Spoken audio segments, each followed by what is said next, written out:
अस्सलाम वालेकुम, welcome to गुल नॉलेज हब। बहुत ज़्यादा शुक्रगुज़ार कि आप लोगों ने टाइम निकाला इस वीडियो को देखने के लिए।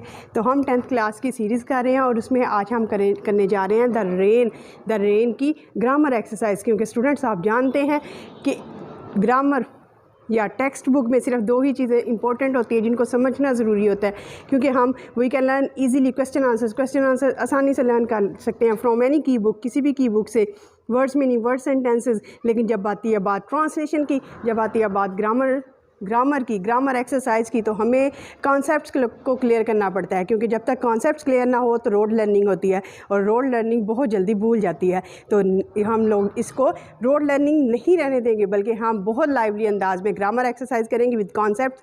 आप लोगों के बहुत सारे कॉन्सेप्ट्स क्लियर हो जाएंगे और आप लोगों को इंग्लिश अच्छी लगनी शुरू हो जाएगी। तो let's start our grammar work. The rain का, और रेन का ग्रामर वर्क में सबसे पहला जो कॉन्सेप्ट है वो है 57 पेज पे डेनोटेशन एंड कोनोटेशन। 57 पेज पे डेनोटेशन और कोनोटेशन का मीनिंग है। अब ये what is denotation and what is connotation, what is denotation and what is connotation. अब इन दोनों में डिफरेंस क्या है और मीनिंग क्या है डेनोटेशन का, और what is the meaning of connotation. और कोनोटेशन किसको बोलते हैं स्टूडेंट? डेनोटेशन और कोनोटेशन। अब हमने सबसे पहले जो कॉन्सेप्ट द रेन पोएम में 57 पेज पे जो हम लोगों ने अंडरस्टैंड करना है वो ये है, डेनोटेशन और कोनोटेशन। अब हम इसको स्टार्ट करते हैं कि डेनोटेशन क्या होती है, what is denotation and what is the meaning of denotation, what is connotation and what is the meaning of connotation. तो स्टूडेंट्स, डेनोटेशन जो एग्जैक्ट मीनिंग होता है, जो डिक्शनरी मीनिंग होता है, किसी भी चीज़ का डिक्शनरी मीनिंग जो होता है उसको हम बोलते हैं डेनोटेशन।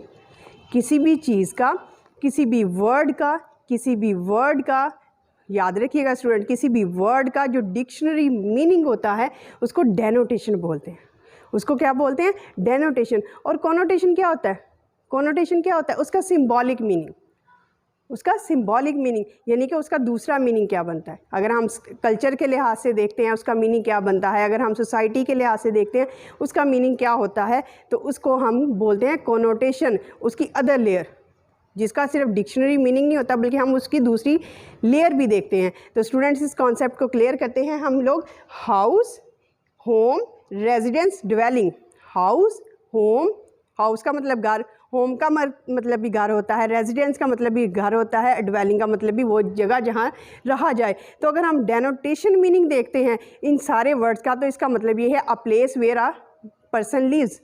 अ प्लेस एक ऐसी जगह, वेयर अ पर्सन लिव्स जहाँ पे कोई शख्स रहता है, उसको हम होम भी बोलते हैं, उसको हम हाउस बोलते हैं, रेजिडेंस बोलते हैं, उसको हम ड्वेलिंग प्लेस बोलते हैं। सारे मीनिंग डिक्शनरी मीनिंग के लिहाज से एक ऐसी जगह जहाँ पे कोई इंसान रहता है उसको हम बोलते हैं जी हाउस है, होम, रेजिडेंस, ड्वेलिंग, ये सारे डेनोटेशन में आ जाते हैं, डिक्शनरी मीनिंग में। यानी कि हमने सिर्फ देखा कि एक ऐसी जगह जहाँ पे कोई शख्स रहता है, रहने की जगह को बोलते हैं हाउस, रहने की जगह बोलते हैं होम, रहने की जगह को बोलते हैं रेजिडेंस, और रहने की ही जगह को बोला जाता है ड्वेलिंग। लेकिन जब हम कोनोटेशन में आते हैं, इसके सिंबॉलिक मीनिंग में आते हैं, उसके जो है अदर मीनिंग में आते हैं, उसके सिंबॉलिक मीनिंग में आते हैं, तो हम देखते हैं कि इसका एक्चुअल मतलब क्या होता है। घर सिर्फ एक रहने की जगह नहीं होती स्टूडेंट्स। अगर इसका जो देखते हैं होम कोनोटेशन देखते हैं तो घर क्या होता है? सिर्फ रहने की जगह नहीं है, बल्कि घर एक ऐसी चीज़ होता है जो हमें आराम देता है, जहाँ हम सुकून महसूस करते हैं, जहाँ हम अपने आप को क्या महसूस करते हैं, हम कंफर्ट महसूस करते हैं, हमें जो है वो हम महसूस करते हैं। We are secure in our home. सिर्फ रहने की जगह नहीं है, ये ऐसी प्लेस है जहाँ हम कोजी फील करते हैं, ऐसी प्लेस है जहाँ हम कंफर्ट फील करते हैं, एक ऐसी प्लेस है जहाँ हम अपने आप को सिक्योर फील करते हैं from all the dangers of society, from all the dangers of around us. जितने भी हमारे इर्द गिर्द खतरात होते हैं उनसे हम महसूस करते हैं। तो this is the connotation meaning, symbolic meaning, और इसको लिटरेरी मीनिंग भी कहते हैं, अदबी मीनिंग भी कहते हैं। कि सिर्फ एक स्ट्रक्चर के लिहाज से हमने मतलब नहीं देखना कि एक ऐसी जगह जहाँ रहा जाता है, बल्कि इसका जो है दूसरा मतलब क्या है, इसकी सेकंड लेयर का मतलब क्या है। इसका अगर सकाफ़त के लिहाज से देखें, अगर हमारी सकाफ़त है तो सकाफ़त कहती है घर एक ऐसी जगह जो हमें सुकून देती है, सकाफ़त, हमारा कल्चर कहता है घर एक ऐसी जगह है जहाँ हमें तहफ़्फ़ुज़ का एहसास होता है, और ये कल्चर ही है, सकाफ़त सोसाइटी ही है जो हमें कहती है घर एक ऐसी जगह है जहाँ हम आराम महसूस करते हैं। तो हाउस का मतलब सिर्फ एक डिवेलिंग प्लेस नहीं रहता। कोनोटेशन में अगर हाउस देखते हैं तो एक्चुअल बिल्डिंग, हाउस क्या है, हाउस का कोनोटेशन अगर हम सोसाइटी के लिहाज से मीनिंग देखते हैं तो एक्चुअल बिल्डिंग, कमरे हैं, रूम्स हैं, और उसके अलावा हॉल है, टीवी लॉन्च है, इस तरह का जो बिल्डिंग बनी हुई है ना, बिल्डिंग खड़ी है, उसको हाउस बोलते हैं। उसमें कंफर्ट का कोई ताल्लुक़ नहीं है, सिर्फ एक बिल्डिंग खड़ी है उसको हम हाउस बोलते हैं। और हाउस और रेजिडेंस विदाउट फीलिंग, रेजिडेंस कोई सी भी हो सकती है, जहाँ पे फीलिंग्स नहीं होती, जहाँ पे फीलिंग्स ना हो, विदाउट फीलिंग्स। और डिवेलिंग क्या होती है, रहने की जगह तो होती है, ये प्रीमिटिव पुराने वक्तों के ज़मानों के जो है वो जगह होती है।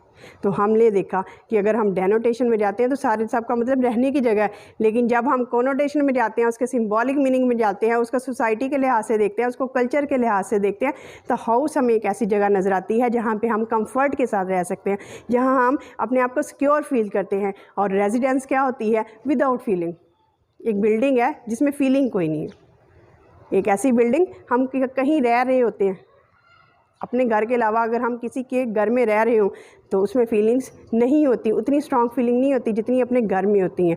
और हाउस क्या होता है, एक एक्चुअल बिल्डिंग है, बिल्डिंग है, एक इमारत खड़ी है, उसको हाउस बोलते हैं। तो this is the difference between denotation और कोनोटेशन। जैसे अब हम अगर हम देखते हैं स्नेक, सांप, लाइन, शेर। अब अगर हम डेनोटेशन देखते हैं स्टूडेंट, अब ये एग्जांपल देखिएगा, स्नेक जो होता है, अगर हम इसकी डेनोटेशन, इसका जो है वो डिक्शनरी मीनिंग देखते हैं तो हम देखते हैं एक बाल खाता हुआ एनिमल है, एक बाल खाता हुआ एनिमल है। लेकिन जैसे ही हम इसकी कोनोटेशन पे आते हैं, सोसाइटी के लिहाज से इसका मीनिंग देखते हैं, कल्चर के लिहाज से देखते हैं, तो हम देखते हैं स्नेक ऐसे सांप को या ऐसी चीज़ को कहते हैं जो धोखा दे। सांप को अक्सर क्या कहा जाता है, धोखा देने वाला। और अगर हम लाइन को देखते हैं तो डेनोटेशन क्या है, एक एनिमल है जिसकी 4 लेग्स हैं और इसका ऐसा हुलिया होता है, उसकी सारी जो शक्ल और सूरत है वो बयान की जाती है डिक्शनरी में कि ऐसा एनिमल है, उसको अगर इस तरह का फीचर होगा तो वो लाइन होगा। लेकिन अगर हम कोनोटेशन में देखते हैं, सोसाइटी के लिहाज से देखते हैं, कल्चर के लिहाज से देखते हैं, तो लाइन का मतलब क्या होता है, हम अपने बेटे को भी, अपने बच्चों को भी लाइन कहते हैं। क्यों लाइन कहते हैं, ब्रेवरी की वजह से कहते हैं, बहादुरी की वजह से कहते हैं। फॉक्स एक एनिमल का नेम है, एक एनिमल का नेम है, उसकी एक टेल होगी और इस तरह का फीचर्स होंगे तो वो फॉक्स होगी। लेकिन कोनोटेशन में अगर देखते हैं, सोसाइटी के लिहाज से, कल्चर के लिहाज से उसकी मीनिंग देखते हैं, तो वो क्लेवरनेस को शो करता है। तो स्टूडेंट्स, डेनोटेशन का मीनिंग क्या होता है, डिक्शनरी के लिहाज से मीनिंग। कोनोटेशन का मीनिंग क्या होता है, जो एक्चुअल सोसाइटी में उसकी डबल लेयर होती है, जिस तरह का सोसाइटी में नज़र आता है। तो what that is the meaning of denotation and connotation. Next जो है वो मेटाफर का कॉन्सेप्ट आ रहा है स्टूडेंट्स। मेटाफर का कॉन्सेप्ट जो है वो 59 पेज पे है, मेटाफर का कॉन्सेप्ट। स्टूडेंट्स, आप लोगों को मैंने सिमिली का कॉन्सेप्ट करवाया था। सिमिली का concept comparison between two unlikely things, comparison between two unlikely things, दो ऐसी चीज़ों के दरमियान मुशाहबत या तशबीह या कंपेयर करना, दो ऐसी चीज़ों को जो एक दूसरे से बज़ाहिर मुख्तलिफ हों लेकिन उनकी क्वालिटीज़ की वजह से हम एक दूसरे से उनको कंपेयर करते हैं। मसलन अगर कोई ब्यूटीफुल है तो हम कहते हैं you are like a moon, अगर कोई बहादुर है you are like a lion, अगर कोई नाजुक है you are like a flower, अगर कोई वाइट है you are like a moonlight, you are like a moonlight, you are like a lily, अगर जो है वो कोई क्लेवर है you are like a fox. तो हम लोग तशबीह देते हैं क्योंकि एनिमल और इंसान का कोई कंपैरिजन नहीं है, वो एनिमल है और इंसान, लेकिन हम क्वालिटीज़ की वजह से, खूबियों की वजह से जब हम कंपैरिजन ड्रॉ करते हैं, जैसे इंसान का और चांद का कोई कंपैरिजन नहीं है, इंसान जो है वो ह्यूमन बीइंग है और मून जो है वो एक माउंटेन की तरह है, पत्थर की तरह है, तो क्या कंपैरिजन, कोई कंपैरिजन नहीं बनता। वो लाइफलेस है और ह्यूमन बीइंग जो है वो लिविंग थिंग है, अब क्या compare, what is the comparison, क्या कंपैरिजन हो सकता है स्टूडेंट्स, कोई कंपैरिजन नहीं होता। लेकिन हम खूबियों को कंपेयर करते हैं, एक इंसान अगर खूबसूरत है तो हम कहते हैं you are like a moon, you are like a moon, चाँद भी खूबसूरत है, तुम भी खूबसूरत हो। अगर कोई लाइन शेर की तरह बहादुर है, लाइन की तरह, you are like a lion, तो फिर हम क्या करते हैं, कंपैरिजन ड्रॉ करते हैं। Simile means a comparison between two unlikely things, तो हम सिमिली में एज और लाइक यूज़ करते हैं, टू वर्ड्स यूज़ करते हैं जिसकी वजह से हम कंपेयर करते हैं चीज़ों को एज और लाइक। लेकिन जब हम मेटाफर की बात करते हैं इसमें भी कंपैरिजन ड्रॉ करते हैं टू अनलाइकली थिंग्स, दो ऐसी चीज़ों के बारे में जो ऐसी चीज़ों के दरमियान जो बज़ाहिर एक दूसरे से मुख्तलिफ होती हैं, जैसे इंसान और चाँद, जैसे इंसान और एनिमल, जैसे इंसान और एनिमल, कोई सा भी एनिमल। लेकिन इसमें हम कंपैरिजन तो ड्रॉ करेंगे, लेकिन हम इसमें टू वर्ड यूज़ नहीं करेंगे एज और लाइक। एज और लाइक के बग़ैर हम जब कंपैरिजन ड्रॉ करते हैं वो मेटाफर होता है। एज और लाइक के बग़ैर जब हम कंपैरिजन स्टूडेंट करते हैं, याद रखिएगा सिमिली और मेटाफर का जो है वो डिफरेंस। सिमिली में भी हम कंपेयर करते हैं टू अनलाइकली थिंग्स, दो एक दूसरे से मुतज़ाद चीज़ों को, उलट चीज़ों को, खूबियों की वजह से, ट्रेड्स की वजह से। मेटाफर में भी हम कंपैरिजन ड्रॉ करते हैं दो मुख्तलिफ और मुतज़ाद चीज़ों के दरमियान, उलट चीज़ों के। सिमिली में हम एज और लाइक का यूज़ करते हैं कंपैरिजन के लिए, लेकिन मेटाफर में हम एज और लाइक यूज़ नहीं करते। For example, you are like a lion, like a lion. और अगर मैं कहूँ यू आर लाइन, दोनों का मतलब क्या है? तुम बहादुर हो। लेकिन you are like a lion, like का यूज़ हुआ simile, you are lion metaphor, जिसमें हम लाइक और एज यूज़ नहीं करते, बल्कि लाइक और एज के बगैर हम कंपैरिजन ड्रॉ करते हैं, तो उसको बोलते हैं दिस इज़ कॉल्ड मेटाफर। इसको स्टूडेंट्स बोलते हैं metaphor. He was lion in the battle, जैसे स्टूडेंट्स है ही was lion in the battle, he was lion in the battle. अब वो बैटल में, जंग में कैसा है? इन the battle, he was line. अब मैंने ये नहीं कहा students he was like a line in the battle, मैंने कहा ही was lion in the battle, वो जंग में ऐसा था जैसा शेर होता है। तो मैंने एज और लाइक का यूज़ नहीं किया। तो जब एज और लाइक का यूज़ नहीं करते, लेकिन हम कंपेयर करते हैं इंसान किसी भी टू अनलाइकली थिंग्स को, दो मुतज़ाद, दो मुख्तलिफ, दो उल्ट चीज़ों को, तो this is called metaphor. He was lion in the battle, he was lion in the battle. Second जो है the moon, you are flower, you are flower, तुम फूल हो। मैंने ये नहीं कहा you are like a flower, मैंने कहा यू आर फ्लावर। तो मैंने डायरेक्ट कंपैरिजन किया है without using two words like and as. जब हम लाइक और एज के टू वर्ड्स यूज़ किए बगैर कंपैरिजन ड्रॉ करते हैं स्टूडेंट, तो वो होता है मेटाफर, वो होता है metaphor. Open your page eight page number 60, page number 60 जो है वो ओपन करें, जिसमें हम एनालिसिस करेंगे कि मेटाफर कौन सा है और उस मेटाफर का मीनिंग क्या है। जी, page number 60, the rain, unit number, chapter number 5, page number 60, topic है metaphor. Select the choice that explains the meaning of metaphor as it is used in the sentence. अब मेटाफर का इस्तेमाल देखना है जैसा कि वो एग्जाम्पल में यूज़ हुआ है। Junaid is an ox, ox bull को कहते हैं। अब ऑक्स जो होता है, बुल जो होता है, बैल जिसको कहते हैं, बैल, बैल किसके लिए यूज़ होता है? To carry the load, to carry the load, वज़न उठाने के लिए इस्तेमाल होता है। इसका मतलब है ब्रेव होना, स्ट्रॉन्ग होना। अगर कोई लोड उठा सकता है, वज़न उठा सकता है, इसका मतलब क्या होता है कि वो बड़ा स्ट्रॉन्ग है, इसीलिए तो वज़न उठा सकता है। तो जुनेद को मैंने क्या कहा? Junaid is an aux. मैंने ये नहीं कहा Junaid is like an ox, Junaid is an aux, और मैं लाइक और एज का यूज़ नहीं किया। तो दिस इज़ मेटाफर, और इस मेटाफर का मतलब क्या है? एन ऑक्स का वज़न उठाने वाला, स्ट्रॉन्ग होना। जुनेद इज़ स्ट्रॉन्ग, जुनेद बड़ा स्ट्रॉन्ग है। नंबर 2 स्टूडेंट्स है Waleed is a real couch potato, couch potato, couch potato कहते हैं बड़ा ही लेज़ी होना, बड़ा ही सुस्त होना। तो वलीद इज़ लेज़ी, बड़ा सुस्त है। Shahid is volcano, student volcano का मतलब क्या होता है? आतिशफ़शां, आतिशफ़शां जो जल्दी से फट जाए, जो जल्दी से फट जाए। और जब हमारा गुस्सा होता है वो भी जल्दी से ओवरफ्लो हो जाता है और हम गुस्से में बहुत सारा कुछ बोल देते हैं, डैट इज़ रॉन्ग। तो वोल्केनो का मतलब होता है एंग्री होना। जब भी किसी भी वर्ड में, किसी भी सेंटेंस में वोल्केनो का मीनिंग यूज़ हो, और volcano, what do you understand by volcano? तो it means angriness, it means angry, नाराज़ होना।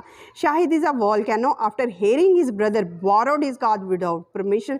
जब उसको पता चला कि उसके भाई ने उसकी कार जो है वो बगैर परमिशन के ले रही है, तो शाहिद इज़ एंग्री। वॉल्केनो का मतलब क्या है? एंग्री होना। Number 4, Lubna is the apple of her father's eye. ये इडियम उसने यूज़ किया है, राइटर ने इडियम यूज़ किया। एप्पल ऑफ वंस आई होना, किसी की आँख का तारा होना, किसी को बहुत ज़्यादा प्यारा होना। तो लुबना अपने बाप की आंखों का तारा है, यानी लुबना अपने बाबा को बड़ी प्यारी है। अच्छा जी, मेटाफर का मतलब क्या है? The Apple means Lubna is loved by her father, Lubna के बाबा उसको बहुत प्यार करते हैं, वो उनकी आंखों का तारा है। Number 5, Maria was feeling blue after the car hit by a car, जब उसकी गाड़ी किसी और गाड़ी से लगी तो मारिया वाज फीलिंग ब्लू, तो फीलिंग ब्लू जो है वो ईडियम है और जिसका मतलब है उदास हो जाना। Maria was very sad, Maria was sad, Maria उदास थी। When her car was hit by a car, जब उसकी गाड़ी एक गाड़ी से टकरा गई। नंबर 6 है Faraz is a giant, giant किसको बोलते हैं, बहुत लंबा होने को, दियो का मत, बहुत ज़्यादा लंबा हो। Faraz is a giant in his class towering a foot over his classmates, वो अपने क्लासमेट से भी ऊंचा है, इसका मतलब क्या है, लंबा होना। जाइंट, फराज इज़ टाल। तो this is a concept of metaphor, metaphor का कॉन्सेप्ट जिसमें हम कंपैरिजन ड्रॉ करते हैं। अब देखिए फराज का और दियो का, जाइंट का कंपैरिजन नहीं है आपस में, जुनेद का एंड ऑक्स का, एनिमल का कंपैरिजन आपस में बनता नहीं है, लेकिन इनकी खूबियों की वजह से वो भी स्ट्रॉन्ग है और ऑक्स भी स्ट्रॉन्ग है। शाहिद का और वोल्केनो का, इंसान का और एक आतिफ शाह पहाड़ का क्या मुकाबला, लेकिन शाहिद को भी गुस्सा आ जाता है और वोल्केनो भी जल्दी से इरप्ट हो जाता है, उसमें से लावा निकलना शुरू हो जाता है। अब फराज जो है वो जाइंट है, फराज एक इंसान है, जाइंट जो है वो जाइंट ही होता है, तो दोनों में क्या कंपैरिजन है, दोनों जो हैं वो टॉल हैं। अब identify the use of metaphor in the poem and answer these questions. अब हमने देखना है कि पोएम में कौन कौन से मेटाफर यूज़ हुए हैं और उनका मीनिंग भी क्या है।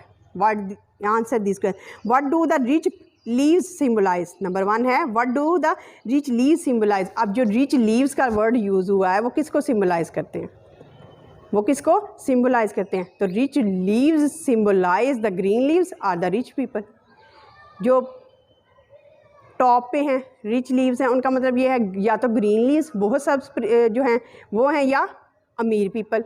सिम्बलाइज, वो किसको सिम्बलाइज करते हैं, अमीर लोगों को। What do the poor leaves stand for, the poor leaves stand for the poor. Poor leaves जो हैं वो कौन से लीव्स को, कौन सी चीज़ को सिम्बलाइज़ करते हैं, उसका मीनिंग क्या बनता है, फॉर द पुअर पीपल। उसे राइटर ने यूज़ किया, जो नीचे वाले जो पत्ते होते हैं, जब पुअर लीव्स जो होते हैं वो किसको सिम्बलाइज़ करते हैं, वो पुअर पीपल को सिम्बलाइज़ करते हैं। अगर पुअर लीव्स जो है सबसे नीचे वाले जो हैं पत्ते, उनको कम पानी मिलता है, तो इस तरह जो होते हैं पुअर पीपल होते हैं, पुअर पर्सनस जो होते हैं सोसाइटी के, उनको भी कभी कभार ही फ़ायदा मिलता है। जो गवर्नमेंट के रिसोर्सेज होते हैं, ज़्यादा फ़ायदा किनको मिलता है, टॉप रिच पीपल को। What does the sun symbolize? अब सन का क्या, सन सूरज किस चीज़ को सिम्बलाइज़ करता है इस पोएम में, the sun symbolizes the wondrous light, एक ऐसी हैरान कुन लाइट है, and it symbolizes impartiality and kindness. Impartiality है, इम्पार्शियलिटी क्या है, गैर जानबदारी। अगर कोई अमीर है, गरीब है, छोटा है, बड़ा है, सूरज की रोशनी सब पे इक्वल पड़ती है, सब पे इक्वल पड़ती है। It shines equally upon all, तो ये सब पे इक्वल पड़ती है, ये नहीं कि किसी को कम या किसी को ज़्यादा रोशनी देती है। अब स्टूडेंट्स हम करने जा रहे हैं पर्सोनिफिकेशन। थर्ड कॉन्सेप्ट स्टूडेंट्स हमारा है personification. What is personification, page number 61, page number 61 concept है हमारा पर्सोनिफिकेशन का। जी स्टूडेंट्स, पर्सोनिफिकेशन का कॉन्सेप्ट है। Personification, what is personification. अब पर्सोनिफिकेशन होता क्या है, पर्सोनिफिकेशन होता क्या है, तो स्टूडेंट्स हम इस कॉन्सेप्ट को समझने जा रहे हैं। तो पर्सोनिफिकेशन, जब हम एक नॉन लिविंग थिंग को, बेजान चीज़ को, नॉन लिविंग थिंग को एक जानदार चीज़ की क्वालिटीज़ दे देते हैं। मसलन बोलना इंसान की क्वालिटी है, मैं कहूँ this pen speaks, this blue green marker speaks, ये ग्रीन मार्कर क्या करता है, बोलता है। मैं कहूँ this green marker hears, this green marker dances, तो ये बोलना, सुनना, डांस करना, लिखना, पढ़ना, ये सारी क्वालिटीज़ इंसान की हैं। जब हम एक लिविंग थिंग की, एक जानदार चीज़ की क्वालिटीज़ को एक बेजान चीज़ को दे देते हैं तो उसको बोलते हैं पर्सोनिफिकेशन। मसलन flowers are dancing in the breeze, flowers are dancing in the breeze, फूल जो हैं वो हवा में डांस कर रहे हैं। अब डांस करना या डांस करना इंसान की क्वालिटी है, लेकिन हमने उसको फ्लावर को दे दी हैं। तो जब हम एक लिविंग थिंग की क्वालिटीज़ नॉन लिविंग थिंग को देते हैं तो that is called personification, date is called personification, date is called personification. अब क्या है, identify the use of personification in the poem and answer these questions. अब आप लोगों ने पहले मेटाफर देखना था, मेटाफर हमने देख लिया। अब हमने देखना है पर्सोनिफिकेशन राइटर ने यूज़ की है, अगर की है तो वो कौन सी है। फिर हमने क्वेश्चंस के आंसर्स देने हैं। पर्सोनिफिकेशन पता चल गया, जब हम एक लिविंग थिंग की क्वालिटीज़ नॉन लिविंग थिंग को अलॉट कर देते हैं, नॉन लिविंग थिंग को दे देते हैं, तो डेट इज़ कॉल्ड पर्सोनिफिकेशन। तो उसको हम बोलते हैं दिस इज़ पर्सोनिफिकेशन, उसको हम बोलते हैं personification. Which object is being personified in the poem. Poem में अब कौन सा ऑब्जेक्ट, कौन सी चीज़ पर्सोनिफाई की गई है, कौन सी ऐसी बेजान चीज़ है जिसको लिविंग थिंग की क्वालिटीज़ दी गई हैं। तो leaves have been personified in the poem, leaves have been personified in the poem. Poem में लीव्स को पर्सोनिफाई किया गया है, लीव्स को क्वालिटीज़ दी गई हैं एक लिविंग थिंग की, इंसान की। कैसे? The quality of drinking is given to leaves, quality of drinking. ये स्टूडेंट जो है वो पेज नंबर आप ओपन कीजिए, 56 पे है। I hear rich people, rich leaves on the top giving the poor. अच्छा जी, I hear leaves drinking rain, I hear leaves drinking rain. Very first line of the rain, rain poem की सबसे पहली लाइन, उसमें लिखा है राइटर ने the I hear the leaves drinking rain. मैं ऐसे लग रहा है जैसे पत्ते जो है वो बारिश पी रहे हैं। अब drinking is the quality of human being, drinking is the quality of human being. पीना, खाना, उठना, बैठना, चलना, सोना, ये क्वालिटीज़ किसकी हैं? ह्यूमन बींग की। और हमने किसको अलॉट की? लीव्स को, नॉन लिविंग थिंग को। जब हमने अपनी क्वालिटीज़, इंसान की क्वालिटीज़, लिविंग थिंग की क्वालिटीज़ एक नॉन लिविंग थिंग पत्तों को दे दी, तो डेट इज़ कॉल्ड पर्सोनिफिकेशन। और क्वालिटी कौन सी दी? Drinking. Which human traits are given to that object? The quality of given, the quality of drinking is given to the leaves. पहले तो कौन सा ऑब्जेक्ट है? Leaves. Leaves have been personified, leaves को क्या किया गया? क्वालिटीज़ दी गई हैं इंसान की, लिविंग थिंग की। फिर कौन सी क्वालिटी दी गई? The quality of drinking. Very first line, I hear the leaves drinking water, drinking rain. मैंने पत्तों को सुना, मैंने पत्तों को सुना पानी बारिश का पीते हुए। तो पीना, ड्रिंकिंग जो है quality is the quality of human beings, but we have allotted this quality of drinking to the non living thing, that is leaves, and it is called personification. इसको बोलते हैं पर्सोनिफिकेशन। नेक्स्ट कॉन्सेप्ट स्टूडेंट्स हमारा है transitive और intransitive का। Transitive और intransitive का grammar concept, very important concept. तो इसमें हम देखते हैं कि what is transitive and what is intransitive, transitive and what is intransitive verbs. अच्छा स्टूडेंट्स, बाज जो है transitive which needs an object, which needs an object. मसलन अगर हम देखते हैं ही सीम्स, वो नज़र आता है, कैसा? अब सीम वर्ब है, लेकिन जब तक इसके बाद एन ऑब्जेक्ट मफूल ना दिया जाए, ये मीनिंग कन्वे नहीं कर सकता।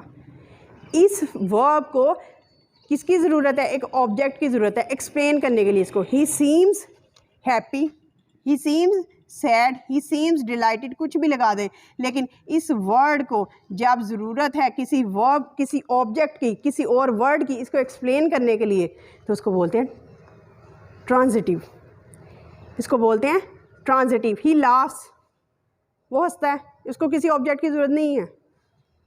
ही सिंग्स, वो गाता है, उसको किसी ऑब्जेक्ट की ज़रूरत नहीं है, बल्कि वर्ब पे। स्टूडेंट सबसे बेहतरीन एग्जांपल आप याद रख सकते हैं कि इंट्रांजिटिव क्या होता है, जिस पे वर्ब पे सेंटेंस ख़त्म हो जाए। He sings, he plays, he weeps, वो रोता है। ही सिंग्स, वो गाता है। ही राइट्स, वो लिखता है। ही रीड्स, वो पढ़ता है। तो जब इस चीज़ को, इन वर्ब्स पे के ऊपर फुल स्टॉप आ जाए, ख़त्म हो जाए सेंटेंस, और ऑब्जेक्ट की ज़रूरत ना हो, दैट इज़ कॉल्ड इंट्रांजिटिव। और जिस वर्ब को एक्सप्लेन करने के लिए एक वर्ड की ज़रूरत हो और उस वर्ड को ऑब्जेक्ट कहते हैं, तो वो बोलते हैं ट्रांजिटिव, उस वर्ड को बोलते हैं transitive.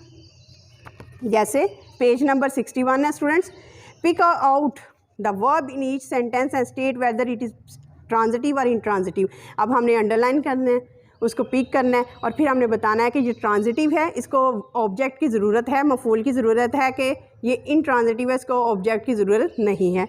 The sun shines bright, shines bright। अब सूरज की रोशनी, शाइन्स पे भी ख़त्म हो जाए, द सन शाइन्स, इस पे भी सूरज चमकता है, बात ख़त्म। अगर शाइन्स पे भी फुल स्टॉप लगा दें तो ये बात ख़त्म हो जाती है। द सन शाइन्स, तो शाइन्स जो है वो इंट्रांजिटिव है, इसको किसी ऑब्जेक्ट की ज़रूरत नहीं है, बात इस पर भी ख़त्म हो। आई हियर, मैं सुनता हूँ। अब क्या सुनता हूँ? आई हियर, मैं सुनता हूँ क्या? अ नॉइज़। आई हियर, मैं सुनता हूँ क्या? A song. आई हियर, मैं सुनता हूँ क्या? Traffic noise. तो हियर को ज़रूरत है, सुनने को ज़रूरत है, क्या सुनना? तो ये ट्रांजिटिव है, इसको ज़रूरत है एन ऑब्जेक्ट की, एक वर्ड की ज़रूरत है जो इसको एक्सप्लेन करे कि वो क्या सुनता है। आई हेयर क्या? अ नॉइज़। आई हेयर क्या? A traffic noise. I hear क्या? I hear a song. तो हियर क्या है? ट्रांजिटिव, क्योंकि इसको एक वर्ड की ज़रूरत है जो इसको एक्सप्लेन करे, ऑब्जेक्ट की ज़रूरत है। अली ड्राइव्स, अली ड्राइव्स, अली चलाता है क्या? अली ड्राइव्स क्या? अली क्या चलाता है? तो ड्राइव्स को ज़रूरत है एक ऑब्जेक्ट की। Ali drives a car, Ali drives the motorcycle, Ali drives the cycle. तो इस चीज़ को, ड्राइव्स को ज़रूरत है एक ऑब्जेक्ट की। तो ड्राइव्स क्या है? ट्रांजिटिव। यू गॉट, तुम्हें मिल गया। यू गॉट, तुम हो गए, बात ख़त्म, इंट्रांजिटिव। सरमद एट, सरमद ने खाए क्या? a lot of mangoes, a lot of sweets, a lot of bananas। तो क्या खाए? जब क्या का आंसर आ जाए, एट हो गया, हियर हो गया, ड्राइव्स। स्टूडेंट याद रखिएगा, ड्राइव्स, हियर, एट, या लिखते जाएगा मेरे साथ, drives, here, at. Everyone tried, हर एक ने कोशिश की, बात खत्म। शी नोज, अब वो जानती है क्या? She knows the secret. इसका मतलब ये हुआ, हियर आ जाए, हियर आ जाए, नोज आ जाए, सीम्स आ जाए, ड्राइव्स आ जाए, ये सारे ट्रांजिटिव होते हैं क्योंकि इनको ज़रूरत होती है एक ऑब्जेक्ट की जो इनको एक्सप्लेन करता है, जो इनको स्टूडेंट्स क्या करता है? एक्सप्लेन करता है। तो ट्रांजिटिव जिसको ऑब्जेक्ट की ज़रूरत होती है, जिसको ऑब्जेक्ट की ज़रूरत होती है। इंट्रांजिटिव जिसको ऑब्जेक्ट की ज़रूरत नहीं होती। और preposition of movement and direction, preposition of movement and direction, preposition of movement and direction. अब प्रेपोजिशन ऑफ मूवमेंट, मूवमेंट जब कोई चीज़ मूव करती है उसकी प्रेपोजिशन, प्रेपोजिशन होता क्या है? हरूफे जार बोलते हैं, हरूफे जार बोलते हैं, इंग्लिश में इसको प्रेपोजिशन बोलते हैं। तो ये किसी दो सेंटेंस को आपस में जोड़ते हैं, सेंटेंस को आपस में जोड़ते हुए कनेक्ट भी करते हैं, जैसे इन, ऑन, अंडर, ऑफ, फ्रॉम। तो ये डायरेक्शन भी बताते हैं, he is from this office, किससे? इस डायरेक्शन से। मूवमेंट भी शो करते हैं, the ball goes through the window, गुजरी कहाँ से? मूवमेंट भी शो होता है। तो प्रेपोजिशन जो होता है इन, ऑन, अंडर, ऑफ, फ्रॉम, ये सारे प्रेपोजिशन है स्टूडेंट्स, और ये मूवमेंट को शो करते हैं किसी भी चीज़ की। मसलन अब fill in the blank, Sharaj, Sharaj जो है वो जा रहा है लैडर के ऊपर, शराज जो है वो जा रहा है, तो क्या होता है? गोइंग अप, गोइंग के साथ अप द लैडर, तो सीढ़ियों के ऊपर जा रहा है, तो गोइंग के साथ क्या आएगा? Up the ladder. अब वैन के अंदर फर्नीचर है, the furniture is in the van, in क्या है? में, तो फर्नीचर का हमें पता चला किस में है? वैन में, is in the van, van के अंदर है। My friend lives in a flat above the shop, अब शॉप के ऊपर फ्लैट है, उसमें मेरा फ्रेंड रहता है। My friend lives in a flat above the shop, जो कि शॉप से ऊपर है। The boss is coming in the corridor, corridor में मेरा बॉस आ रहा है, मूवमेंट को शो कर रहा है, हरकत को शो कर रहा है। लैडर पे चढ़ना हरकत को शो कर रहा है, और ये डायरेक्शन को शो कर रहा है कि कहाँ पे? ऊपर। फर्नीचर कहाँ पे है? वैन के अंदर। जब किसी की मूवमेंट हरकत को शो करे तो प्रेपोजिशन ऑफ मूवमेंट, जब किसी चीज़ की प्लेस को शो करे कहाँ पे है, तो direction. There is a garage, garage कहाँ पे है? Direction, in the house, garage कहाँ पे है? In the house. We walk to the lake, we walked, हम वॉक करना क्या है? मूवमेंट है। We walk to the lake, हम लेक की तरफ गए, to the walk to the lake. There is a statue, statue है इन फ्रंट ऑफ म्यूजियम, अब डायरेक्शन है, स्टैचू कहाँ पे है? In front of museum, museum के सामने। Hasan and Ali are walking out of stadium, ये मूवमेंट है, walking out of stadium. Hasan and Ali कहाँ से आ रहे हैं? स्टेडियम के अंदर से आ रहे हैं। अब पेज नंबर 63 है student, where did they fly. अच्छा जी, प्रेपोजिशन हमने देखनी है और हमने मूवमेंट देखनी है। यहाँ पे एरोज लगे हुए हैं, देखिए, अब कोई चीज़ है, इट फ्ल्यू, अब चेयर के नीचे से एरो लगे हुए हैं, तो इसका मतलब ये under, it flew under the chair. अच्छा जी, अब लेग के दरमियान से गुजरी है। इट क्रॉल्ड थ्रू, अगर किसी के ज़रिए से गुजरे तो थ्रू होता है, किसी के ज़रिए से गुजरे तो थ्रू होता है। स्टूडेंट्स जी, अगर किसी चीज़ के करीब से गुजरे तो थ्रू होता है, नीचे से गुजरे तो अंडर होता है। अब नेक्स्ट जो है वो डेस्क के ऊपर से, मेज़ के ऊपर से गुजरा है तो on the desk for a movement. Telephone के इर्द गिर्द एरो बने हुए हैं तो around the telephone. It went around. Chair के नीचे से अंडर, लेग के साइड से थ्रू, टेबल के डेस्क के ऊपर से ऑन, टेलीफोन के इर्द गिर्द से अराउंड, ड्रॉर के अंदर से होके इनटू, एक दफ़ा उसके अंदर, और विंडो के बाहर से out of the window, out of the window, out of the window. ये मूवमेंट शो हुई है। चेयर के नीचे से अंडर, लेग्स के दरमियान से थ्रू, डेस्क के ऊपर से ऑन, टेलीफोन के इर्द गिर्द से अराउंड, ड्रॉर के अंदर गई इनटू, और फिर आउट ऑफ द विंडो, खिड़की से बाहर चली गई। तो this is the concept of preposition of movement, जिसमें हमें हरकत शो होती है, एंड प्रपोजिशन ऑफ डायरेक्शन, जिसमें हमें सिमत का पता चलता है कि कोई चीज़ कहाँ पे है। तो next concept, very important concept, एक्टिवाइज and passivise. अब इस चैप्टर में, इस यूनिट में, चैप्टर नंबर 5 में, द रेन में, हम लोगों ने देखना है पास्ट इंडेफिनिट पैसिवाइज और past continuous passive voice, past indefinite passive voice और past continuous passive voice. Students, past indefinite passive voice कौन सा होता है और पास्ट कंटिन्यूस पैसिवाइज क्या होता है? पास्ट इंडेफिनिट स्टूडेंट होता है जिसमें हम वॉज एंड वर के साथ थर्ड फॉर्म लगाते हैं, जिसमें हम वॉज एंड वर के साथ थर्ड फॉर्म लगाते हैं। और पास्ट कंटिन्यूस होता है जारी को, जिसमें हम वाज बीइंग और वर बीइंग के साथ थर्ड फॉर्म लगाते हैं। सिंपल, वाज बीइंग और वर बीइंग के साथ हम थर्ड फॉर्म लगाते हैं। तो हम लोगों ने इसी कॉन्सेप्ट को फॉलो करना है। पास्ट इंडेफिनिट है तो वाज और वर के साथ हम लोगों ने थर्ड फॉर्म लगानी है। अगर सिंगुलर ही शी इट है, ही शी इट, या कोई सिंगुलर है तो वाज के साथ थर्ड फॉर्म। अगर प्लूरल है आई दे वी तो वर के साथ थर्ड फॉर्म। इस तरह वाज बीइंग और वर बीइंग पास्ट कंटिन्यूस में, वर बीइंग प्लूरल के साथ और वाज बीइंग सिंगुलर के साथ, उसके साथ आनी थर्ड फॉर्म ही है, क्योंकि पैसिव हमेशा बनता थर्ड फॉर्म से है। अब page number 63, active and passive voice, put in the correct form of verb to complete the following sentence in the passive voice. We dash a letter the day before. To send, send करना, past indefinite. अब past indefinite passive voice बनाना है तो student we जो है वो plural है तो वर के साथ हम लोगों ने थर्ड फॉर्म लगा दिए। सेंड है तो सेंट हो जाएगी, we were sent, we were sent, we were sent, we के साथ आएगा वर और सेंड की थर्ड फॉर्म वर, क्योंकि हमें पास्ट इंडेफिनिट पैसिव वॉइस बनाना है। दिस कार, आगे पास्ट इंडेफिनिट पैसिव वॉइस बनाना है लेकिन नॉट का इस्तेमाल होना चाहिए, तो वॉज एंड वर के साथ third form. This car, car जो है स्टूडेंट्स वो सिंगुलर है इसलिए इसके साथ वाज आएगा, वाज के साथ नॉट, और फिर steal, stole, stolen, STOLEN, stolen. This car was not stolen, it's too old. ये कारी चुराई ना गई, ये तो बड़ी पुरानी है। अब नेक्स्ट जो है पास्ट कंटिन्यूस बनाना है, वाज बीइंग और वर बीइंग के साथ थर्ड फॉर्म लगाना है। A new restaurant, a new restaurant, restaurant singular है इसलिए वाज के साथ हम लोगों ने वाज बीइंग के साथ थर्ड फॉर्म लगानी है तो पास्ट कंटिन्यूस बन जाना है। A new restaurant was being opened, एक नया रेस्टोरेंट खोला जा रहा था लास्ट वीक, पिछले वीक में। अब अगला जो है नंबर 4 पास्ट इंडेफिनिट है, वाज या वर के साथ थर्ड फॉर्म लगानी है तो ये पास्ट इंडेफिनिट पैसिव वॉइस बन जाएगा। ही जो है वो सिंगुलर है इसलिए वाज के साथ थर्ड फॉर्म लगाएं। He was invited, he was invite से हो जाएगा invited, he was invited to the party yesterday. Next past continuous बनाना है, वाज या वाज बीइंग और वर बीइंग के साथ थर्ड फॉर्म लगानी है। आई जो है वो सिंगुलर है तो वाज बीइंग आ जाएगा, आई वाज बीइंग। गिव की third form gave, given, GIVEN। I was given the book by the friend.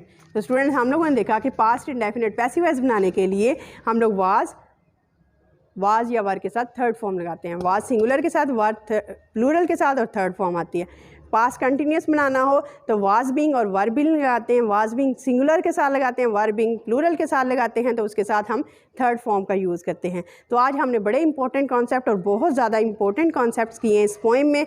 तो वो कॉन्सेप्ट्स क्या हैं, लेट्स रिवाइज। हम रिवाइज कर लेते हैं। डेनोटेशन और कॉनोटेशन, जो डिक्शनरी का एग्जैक्ट मीनिंग होता है वो डेनोटेशन होता है, कॉनोटेशन सिम्बॉलिक मीनिंग होता है, सिम्बॉलिक मीनिंग होता है, एक्चुअल मीनिंग नहीं होता, सिम्बॉलिक मीनिंग होता है। मसलन चेयर एक ऐसी चीज़ होती है जिसकी 4 लेग्स हो और बैक हो, उसको हम, और 2 आर्म्स हो, उसको हम चेयर बोलते हैं। This is the denotation meaning. Dictionary के लिहाज से अगर हम कॉनोटेशन देखते हैं तो it's a cosy place, it's a cosy place, it's a comfortable place to sit on, एक ऐसी जगह जहां हम आराम से बैठ जाएं, तो कॉनोटेशन। सिंबॉलिक मीनिंग, तो दूसरा कॉन्सेप्ट मेटाफर का था, इसमें हम कंपैरिजन ड्रॉ करते हैं दो अनलाइकली थिंग्स के दरमियान जो अपेरेंटली अनलाइक होती हैं लेकिन एक दूसरे से, उनमें हम कंपैरिजन ड्रॉ करते हैं लाइक और एज का यूज़ किए बगैर। तीसरा कॉन्सेप्ट हमने किया पर्सोनिफिकेशन का, जिसमें हम लिविंग थिंग की क्वालिटीज़ नॉन लिविंग थिंग को देते हैं और इसको हम पर्सोनिफिकेशन कहते हैं। ट्रांजिटिव और इंट्रांजिटिव का किया। ट्रांजिटिव ऐसा वर्ब होता है जिसके बाद एक वर्ड का, एक ऑब्जेक्ट का आना ज़रूरी है ताकि वो एक्सप्लेन कर सके कि वर्ब का मीनिंग क्या है, वर्ब कहना क्या चाह रहा है। तो ट्रांजिटिव। इंट्रांजिटिव जहाँ पे वर्ब पे बात ख़त्म हो जाए और फुल स्टॉप आ जाए, डेट इज़ कॉल्ड इंट्रांजिटिव। फिर पास्ट कंटिन्यूस और प्रेजेंट कंटिन्यूस। पैसिवाइज किया, पास्ट कंटिन्यूस वास और वर्ब के साथ थर्ड फॉर्म लगाई, और पास्ट कंटिन्यूस पैसिवाइज जिसमें हम वास बिंग और वर्ब बिंग के साथ थर्ड फॉर्म लगाते हैं। तो student this is the concept of grammar. और आपने देखा कि ग्रामर जो है, जब तक हम कॉन्सेप्ट क्लियर नहीं होते तो हमारी कोई भी चीज़ क्लियर नहीं होती। तो ग्रामर को करते हैं ठीक। तो इस चैनल के साथ रहिएगा क्योंकि ये चैनल जो है वो इंशाल्लाह आप लोगों के ग्रामर के कॉन्सेप्ट बिल्कुल अच्छे कर देगा। तो if you like the video kindly share and subscribe it. Thank you so much.